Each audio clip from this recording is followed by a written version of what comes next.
Before the wedding, my fiancée went abroad to find her first love. So, I turned around and publicly announced my own first love on social media. My friends were shocked since everyone knew how much I adored Nancy. I even worked hard to bring about the marriage opportunity between the two families. Once back, Nancy mocked me, asking what stunt I was pulling now. I simply hugged my first love and looked at her with unfamiliar eyes, asking, "Who are you?" On the day John went abroad, I was bombarded with insults on social media. His fans on Weibo fiercely attacked me, claiming their brother was forced to leave his career in China due to threats. They said I was the villain, the heir to a big company, who threatened him. After all, the day our marriage news was announced, Nancy appeared publicly, holding John's arm at a charity gala. Their behavior was intimate. When questioned by reporters about the marriage, she remained silent with a cold smirk, offering no respect at all. The rumor mill started churning immediately, with some so-called neutral observers claiming I used business ties to coerce Nancy's family into marriage just to marry her. They also suggested that my jealousy over her past with John led me to retaliate. The rumors got so bad even my friends thought my love for Nancy was unrequited. In truth, the marriage proposal came from Nancy's parents. I didn't have any part in it. I hesitated but eventually picked up the phone and called Nancy. Took a while for her to answer. Her voice was impatient. "What now?" I hesitated and said, "Where are you? We need to talk." Nancy clicked her tongue. "We're not married yet. Why do you think you can control me?" I faintly heard airport announcements through the phone. "Are you at the airport? Where are you going?" Her tone was full of irritation and disdain. "I'll go wherever I please. It's none of your business. What did I do to upset you so much that you'd go along with a marriage proposal just to coerce me with the company?" Nancy scoffed, "You're the one who wanted to break up back then." I paused. Back in college, I genuinely liked Nancy. Took a lot of effort to win her over. But soon after, John showed up. He didn't hesitate to mock me, saying Nancy wasn't truly into me. He even said if he beckoned, Nancy would leave me.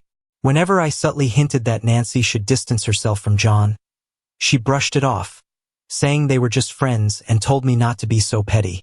These discussions always turned into arguments. Sometime later, the college forum got filled with posts mocking me as Nancy's loyal puppy. From a campus heartthrob, I became the subject of gossip and laughter. Eventually, I decided to end things with Nancy. When I broke up with her, she was quiet for a long time before biting her lip and saying, "Fine, Calvin, if you break up with me, then don't ever come back." I didn't reach out to her again. Little did I know, 5 years later, our parents picked Nancy as a prospective marital match. And Nancy misunderstood, thinking I threatened to marry her. Regarding the marriage, I tried to explain but got cut off. "Don't worry," Nancy sneered. "I don't like you, but I won't abandon the company either. Calvin, you want the title of husband? I'll give you that, but don't expect anything else." The next day, photos of John and Nancy shopping abroad surfaced. Nancy carried luxury shopping bags, looking happy, while John held her hand, their fingers intertwined. There was a picture where they were close, seemingly about to kiss. The photographer casually posted it on social media, captioning it, "Spotted an attractive couple abroad. So sweet." The post quickly gained attention. "Isn't that John? And the woman beside him is Nancy? Calvin's got some major issues now, doesn't he? Sure, he's got money and influence, but Nancy still prefers John. Our John's got charm that no one can resist." People exclaimed how well-matched John and Nancy seemed. Some even dug up our college forum history. Oh my God, Calvin apparently used his position as a department head in college to make things hard for John. I vaguely remembered that time. John didn't fulfill his duties within our department. At the end of the year, I didn't nominate him for the Outstanding Member Award, which seemed to anger him. He complained, saying he needed it for his scholarship. But he never acknowledged his lack of commitment. Nancy witnessed this and urged me to give John the award since there weren't many available. I firmly refused, emphasizing how unfair it would be to others who worked diligently. Nancy disagreed, arguing not everyone needed it as desperately as John. I didn't relent, stating if he needed it, he should have shown effort all along. Nancy, for the first time, argued back, calling me heartless. Later, she added John's name to her project, and he got his scholarship. Now, this tale resurfaced but was twisted out of context. Calvin was petty and denied John an award just because John was close to Nancy, some claimed. John was a scholarship-dependent, struggling student. If not for Nancy, he'd have missed tuition.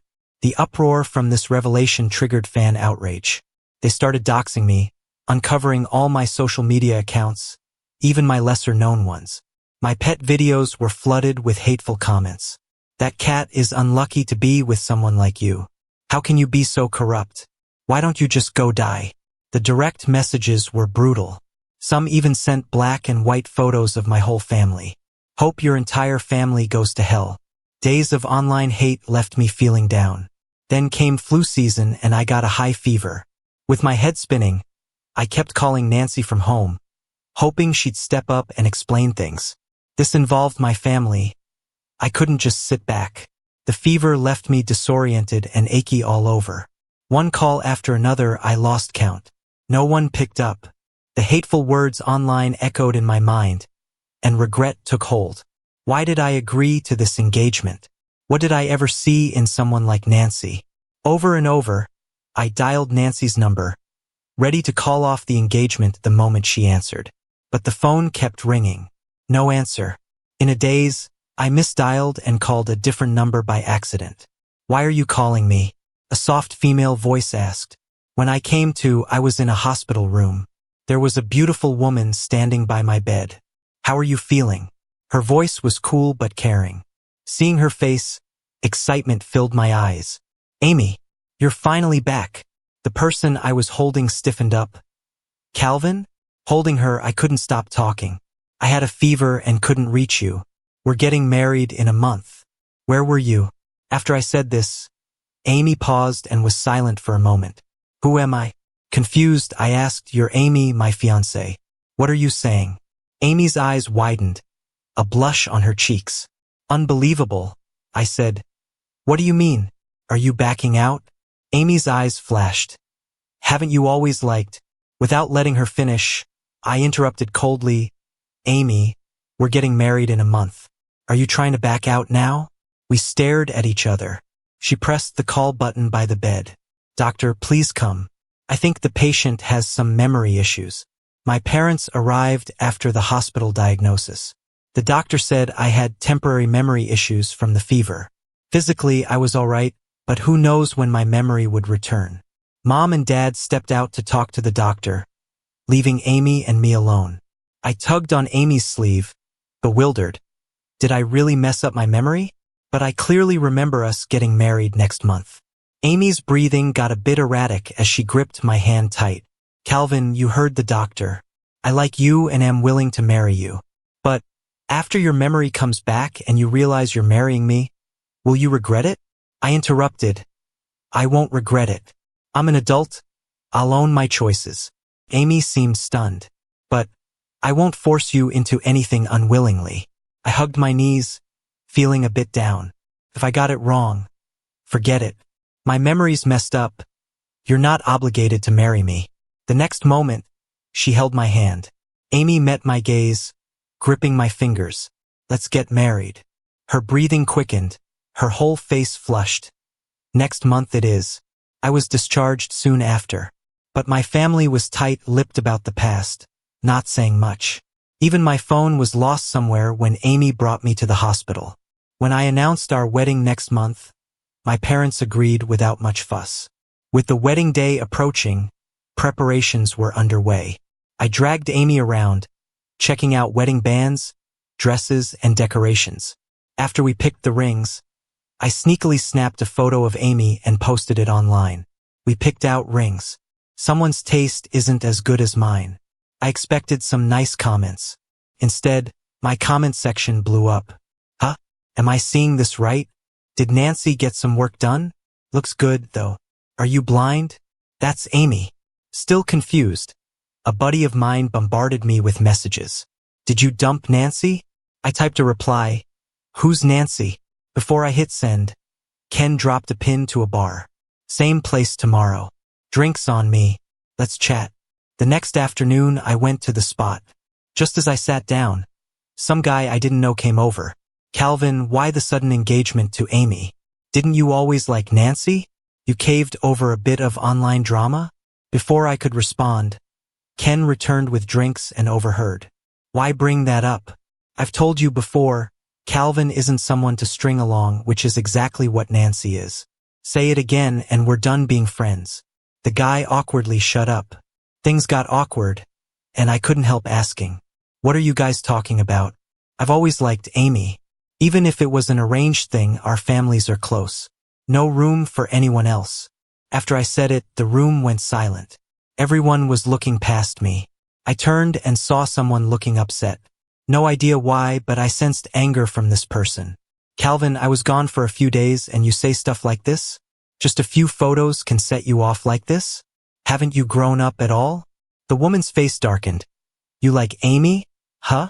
Fine, cancel the engagement. Go to Amy. I wondered who this person was but was too busy getting mad at the outburst.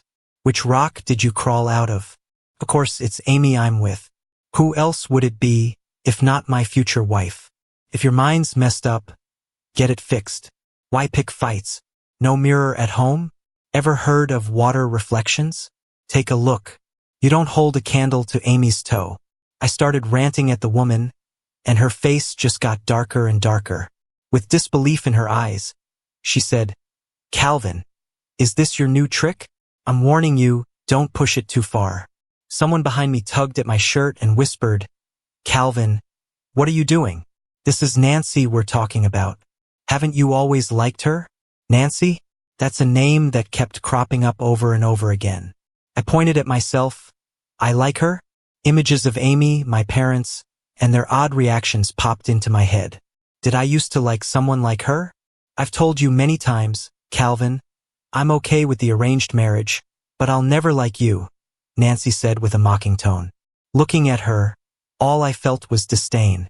If I liked you before, I must have been blind. I like Amy now. Get as far away from me as you can. You. Nancy looked really pissed and grabbed my wrist. What are you up to now? Then, someone stepped between us, and the cool voice of Amy sounded in my ear. Stay away from him. When Amy showed up, I took her hand. Seeing this, Nancy looked even worse. Calvin, do you think by doing this I'll fall for you again? Trying to make me jealous with Amy? Don't forget you already tried this trick before. Without that piece of memory, I was clueless, but I felt Amy stiffen. I had a bad feeling that this might be true. Seeing Amy's reaction, Nancy went from being angry to calm. With a sneer, she said, Amy, rushing over whenever Calvin calls. Such a loyal dog. How did it feel watching us date in college? I noticed Amy start to tremble. She replied coldly to Nancy, what goes on between us doesn't need your commentary. All you need to know is he doesn't want to see you now. Nancy snorted and looked at me. Calvin, this is your last chance. Leave with me, and the wedding will still be on in a month. I won't hold today against you. Or Nancy glanced at Amy, the smile vanishing from her face. Keep being stubborn, and the engagement's off, no matter how much you threaten. You choose. She made it sound like she was giving me a choice, but her eyes said she was sure I'd let go of Amy's hand and leave with her. Even Amy's look was like she knew I wouldn't choose her. Everyone seemed to think I'd pick Nancy. I was silent. Was I really that bad before? Nancy saw my silence and, looking more sarcastic than ever, even reached out a hand towards me. Amy's grip on my hand loosened, her eyes full of disappointment. Smack. A crisp sound rang out in the air as Nancy held her cheek, disbelief written all over her face. Are you crazy? I held Amy close, ruffling her hair. This girl must be nuts. Honey, let's go home. Ignore her. Since I got out of the hospital, Amy and I hadn't been this close. Calling her honey seemed to make her tense up. And on the other side, Nancy looked shocked. Sure, let's go home. Amy turned and snuggled into my arms. Ken was the first to play along, acting surprised, not married yet, and you're all over each other. Don't go overboard, you guys. Most of the other friends caught on and joined in the teasing, but not Nancy. She stood in the corner, looking sullen. As Amy and I left, she stared hard at me, like she was trying to see through me. A few days later, Nancy suddenly announced that she's with John. Everyone was in an uproar. Fans freaking out over this couple is one thing, but Nancy announcing it herself was another ballgame. With her being basically a princess, dating someone from her own roster was explosive news. People were guessing all sorts of things, mainly why Calvin wasn't making a fuss. But actually, Nancy's parents were already sitting in my living room. Nancy's mom put on a brave face. "In-laws, this was our daughter's mistake. We've already scolded her." She took my hand warmly. "Calvin, you're the only one in my eyes fit to be Nancy's husband and our son-in-law. John is just an insignificant actor. We can't let her marry him." I calmly pulled my hand back, despite my jumbled memories, staying cool. "No need, ma'am. Let's just call off the engagement. It's not like it's the feudal era. Who cares about social standing anymore? I think Nancy and John are a good match. A trashy girl and a dog, made for each other, right?" The smile froze on Nancy's mom's face, but she kept trying. "Calvin, I know you've liked Nancy since college. You broke up with her and she's acting out. Just say a couple of nice things to her, and she'll drop John in a heartbeat." I found it laughable. Sweet talk her? She really thinks our family's desperate to join with theirs? My mom finally put an end to the conversation. "I think we're done here. Our family doesn't lack for matches. We only agreed because Calvin seemed interested in Nancy. We misunderstood. Parents shouldn't make decisions for their children. Honestly, Calvin is marrying Amy next month. They've been close since they were little, always had strong feelings for each other. Nancy's a good kid, but she should find someone else." With it said, there wasn't much else she could argue. I'd had enough, so I went to the garden for a smoke. Unintentionally, I overheard Nancy's mom on the phone. "You ungrateful brat, driving me mad. It's like you have no brains. You agreed to the engagement, and now you're with some pretty boy? Calvin and Amy are getting married next month. There's nothing to discuss. Don't call me mom." The person across seemed to be saying a lot, but she had no patience for it and scoffed. "Do you think everyone will pamper you like your dad? I'm done dealing with you." After hanging up, she met my gaze while I was having a smoke. There was a flicker of awkwardness on her face, and she sighed. "Sorry, Calvin. Nancy says one thing but means another and has poor judgment. But as a mother, I have to say Nancy really likes you. Is there really no chance for you two?" She looked at me hopefully. I just shook my head. "Auntie, what's the point? Amy and I are doing well, and Nancy doesn't even like me. Forcing people together through marriage is pointless." She was silent for a moment, sighed, nodded, and left. My phone buzzed with a message from Amy, asking which restaurant I wanted for our weekend date. I smiled and forwarded her the newest one I'd found. Amy responded with an okay emoji, indicating she'd arrange it. My gloom lifted, and I walked back inside with a bounce in my step. Bad memories are best forgotten. At first, Nancy and John's matter made a big fuss. But overnight, all the news got yanked, as if it never happened. Curious netizens were left wondering, but John, usually a Twitter chatterbox, suddenly went silent. I surfed online, caught a glimpse, then moved on. The wedding was near, and Amy and I were both super busy. A week later, I went for a follow-up appointment. Amy wanted to come with me, but knowing her hectic work schedule, I said I'd be fine on my own. After picking up my diagnosis, as I was heading downstairs, I ran into Nancy standing alone in the lobby. She looked up when she saw me, noticeable dark circles under her eyes. I pretended not to notice and planned to leave directly. "Calvin." Nancy seemed to have had enough of me ignoring her. I turned around, frowning. "Whatever you want to say, spit it out." Nancy's forehead twitched, seemingly unused to my tone. "The marriage issue." She kept her lips tight, not saying a word.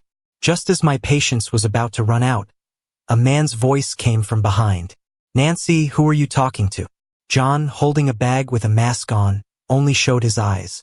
Seeing me, his eyes darkened, but he quickly composed himself. "Oh, Calvin, it's been a while."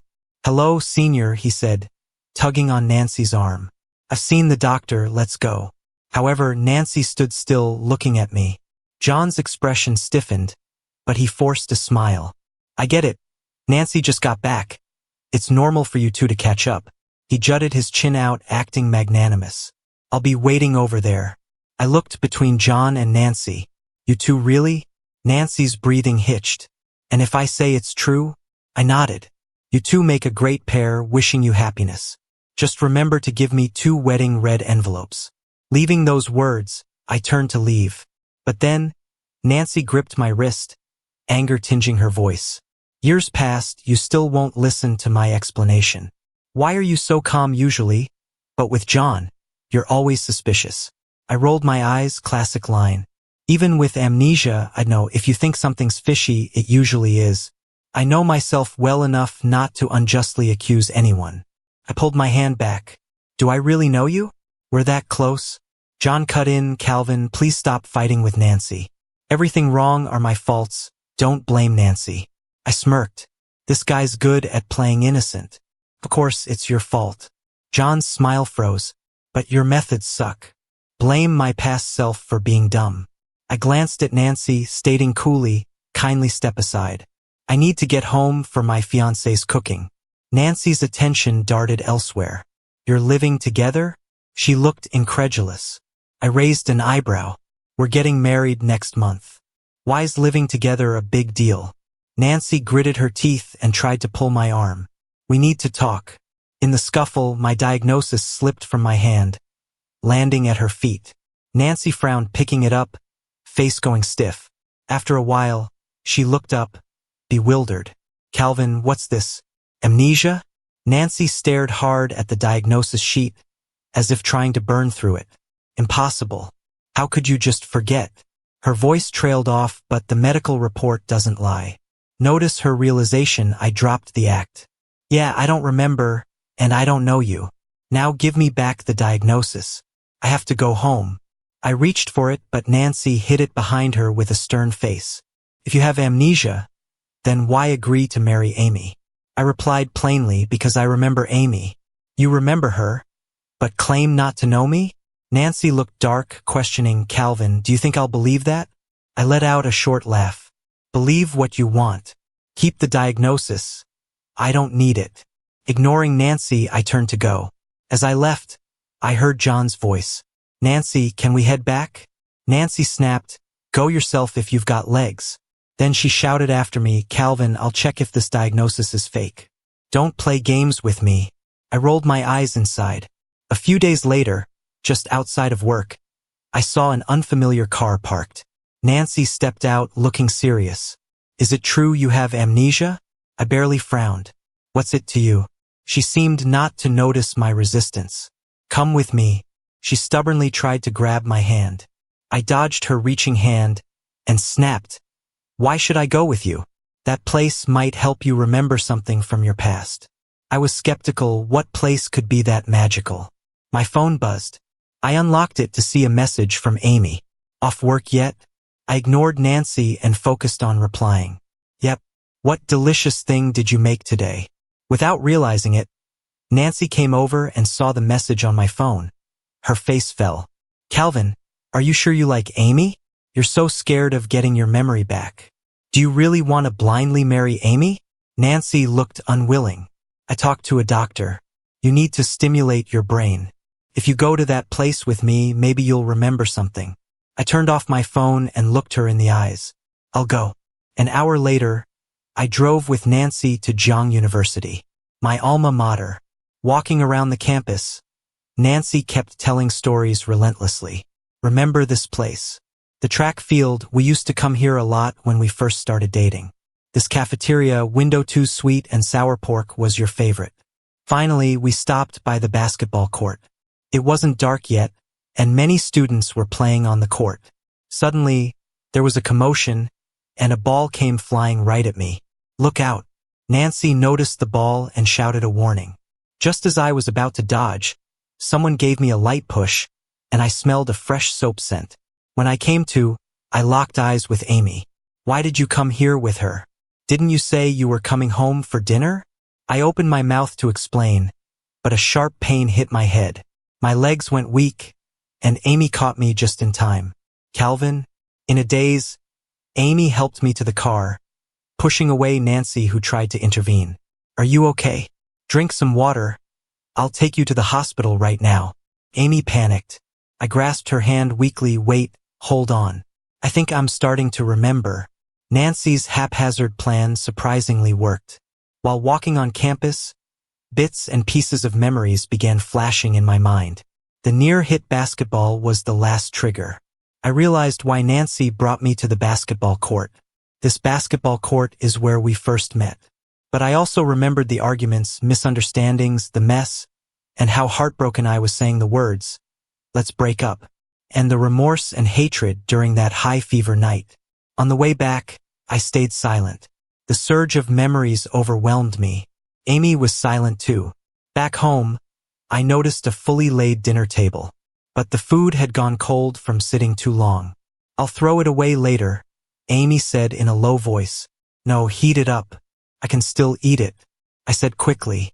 Amy looked up, and I saw her eyes were a bit red. "Sorry. I'm really sorry for keeping things from you. The wedding is in a week. If we cancel it now, we still have time." "Wait." I rubbed my forehead, hearing Amy's words. "Why cancel? You got your memory back, right?" Amy bit her lip. "If you want to find Nancy, I won't stop you." "Nancy?" I scoffed. "I'm gonna find her, all right?" To settle the score. The next day, I barged into the entertainment company she owned. The receptionist's face changed when she heard who I was, awkwardly asking me to wait. Nancy came running, a pleased look on her face. "You came for me? Did you remember something?" I nodded. "Yeah, I remembered. I've got a score to settle. Get John out here." I timed it right, knowing John was in the office. Before losing my memory, I was under heavy online attack and ill. A mess. He got off easy for too long. Nancy hesitated. "There's really nothing between me and her. Don't be mad. Those photos, I had them taken. John played along with me. I was just mad about the breakup." I laughed at this. "Nancy, don't tell me you think I'm jealous because I like you?" Her face froze at my anger. "Fine, I'll get John for you." John arrived, calm and collected. "What brings you here, senior?" He didn't get a chance to finish before I punched him. "What the hell? Are you nuts?" I shook my hand, a smile devoid of humor. Had I not lost my memory, I'd have done this sooner. "You should have never involved my family when you slandered me online." John was stunned, not expecting my attack. "You hit me?" I sneered. "Damn right I did. You hired a mob to spread lies about me bullying you in college. Remember? Well, I'm here to bully you now. What do you have to say?" John glared at Nancy beside him. She just stood there frowning. "Calvin, is this true?" "I didn't do anything." John tried to sound confident. "Nancy, you know me, right?" Nancy looked at me, uncertain. "Calvin, are you sure there's not a misunderstanding?" I chuckled. Turning to John, "You thought your actions were flawless?" His face stiffened, forcing a smile. "What are you talking about?" I waved my phone, showing him the screen. John's name splashed all over the top 3 trending topics. "John, disgusting." The first headline. With trembling hands, he clicked in. The top post was a tweet by a random girl. "I'm exposing the dirty star John for seducing a minor and being a wealthy cougar's toy. And he got busted by her husband, beaten half to death. She even posted plenty of video evidence to bury him." After regaining my memory, I'd logged back into my old Twitter account. Seeing all those nasty DMs and slander doesn't even faze me anymore. Among all the DMs, a message from a girl caught my attention. She told me about John's wrongdoings and said the victim is her friend. But she's been scared to report him because Nancy Entertainment is so huge. Now, seeing me getting trashed, she's willing to expose John as long as I protect her identity. As I was leaving, Nancy quietly apologized. She said, "I'm sorry. I had no idea he did those things or that he'd hire people to smear you." Calmly, I said, "It's not important anymore." "But it is." Nancy pleaded, "Let's get back together, Calvin. You remember how it was, right? All those misunderstandings. You liked me, I liked you." I shook my head. "It's been 5 years, Nancy. I've moved on." The idea of marrying into her family was my folks' idea. They assumed I liked her and never asked me. I compromised because I thought, why not? I laughed a little. Who I marry really doesn't matter to me. Nancy bit her lip and looked desperate. If it doesn't matter, then cancel the wedding with Amy and marry me. I looked at her and smiled. I used to have a thing for you, but now I think I'm genuinely into Amy. When I got home, the place was pitch black. I thought no one was there, but when I turned the lights on, I saw Amy sitting on the couch, surrounded by empty bottles. I was surprised. She looked up drunk with a pouty face. You didn't come home all day. Have you abandoned me? I comforted her. I told you yesterday I had things to do today. I'm back now, aren't I? Amy wrapped her arms around my waist, nuzzling against me. You can't like Nancy anymore. Just me. Drunk Amy was so childish. Normally, she'd never say stuff like this. Maybe because she hides her feelings so well, I never realized she liked me. I closed my eyes, thinking back on everything. I even dragged Amy along for advice on what gifts girls like, using her to win over Nancy. Amy took me to great restaurants, and I'd tell her I'd bring Nancy there next.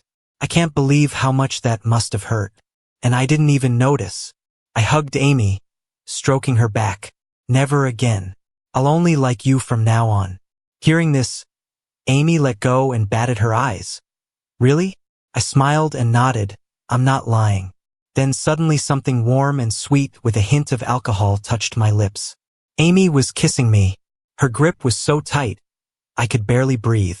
At the peak of it, I felt my cheek get wet. Amy was crying. Who knows how long it went on before we finally pulled apart. I scooped her up off the couch and took her to the bedroom. The next morning, Amy was still curled up in my arms, fast asleep. I kissed her forehead and got up carefully to head to work. As soon as I reached the office, my phone rang. Ken's excited voice came through the line. Dude, did you check the trending topics yesterday? Even more people are spilling the tea today. Turns out, John wasn't from a poor family at all but a middle-class one. Yet he still took scholarship spots meant for needy students. Plus, he was pretty shady with your college advisor and took the merit scholarship away from others. It's all out there now. As I listened to Ken, I opened Twitter to see for myself. Today's headlines were even juicier than yesterday's. And since it involved minors, the police took John in for questioning. His fans were trying to paint him as the victim, but no one believed them against solid evidence. Then they started blaming John's company for not doing anything. But within half a day, the entertainment company released a statement saying their contract with John, the disgraced artist, ended this month and won't be renewed. Still, Nancy's company couldn't avoid the fallout. John's behind-the-scenes stunts of paying folks to spread lies and defame others were exposed too, and I was one of his targets. Now that John's reputation is trashed, brands have canceled their deals with him, leaving him facing huge penalties. He got what he deserved, and I've got no interest in making it tougher for him. Plus, my wedding with Amy is just around the corner. On the big day, I put on my carefully chosen suit. My parents and Amy's parents were all smiles, watching us stand in front of them. Amy's mom was so happy. I've always hoped you'd be my son-in-law, Calvin. And here we are. Amy was red as a tomato, Mom. Amy's mom grinned. Why? Did I force you? Remember when you were little, always wanting Calvin to be your hubby, and sulking if he didn't play along? I squeezed Amy's fingers, leaning in to tease. Who knew you've been plotting since way back then? Huh? Amy's face turned even redder, and she looked away. I was laughing so hard I could barely stand straight. The wedding hadn't officially started yet. Amy went to touch up her makeup, and I was waiting for her backstage. Out of nowhere, Nancy came up to me. Seeing her, I frowned. What are you doing here? The guest seating's not this way. Nancy looked at me with a bitter expression. So, you're really marrying Amy. Calvin, come with me, will you? I've kicked John out of the company, and I'm done with him. Nancy lowered her eyes. I didn't see it before, and that's why we broke up over a misunderstanding. I'll make it all up to you. Can you give me another chance? I sighed. Her persistence was starting to get on my nerves. Just as I was about to speak, a cold voice came from behind. He can't. I turned around to meet Amy's eyes. Amy stood protectively in front of me, looking at Nancy. Nancy, what are you trying to prove here? Amy's eyes were full of determination. Nancy looked at Amy with resentment. How long have you two been together? How do you know you won't make the same mistake I did? Amy let out a cold laugh. I'm sure I won't. Takes a fool to misjudge, and I'll always choose to trust Calvin. Nancy's face darkened. Enough. I stepped in front of Amy. Nancy, this is the last time I'm saying this. During the fights we had, I hated and felt disappointed. But the minute I decided to break up, it meant our relationship was over in my heart. I've never felt regretful. I don't dwell on the past, nor the people or things in it. You don't need to apologize because I no longer care. I looked at Amy. Now, I found someone I love and care about again. Nancy, let's leave each other with some dignity. Okay? Nancy stared into my eyes, motionless. After a moment, her gaze faded, and she turned to leave. The wedding march filled the banquet hall as pink petals gently floated down. In the center of the hall, surrounded by family and friends, the priest solemnly recited the wedding vows. I placed the ring on Amy's finger, my eyes soft and tender. I do. Amy smiled. I do too. Fireworks burst as we embraced and kissed amidst the cheers and applause.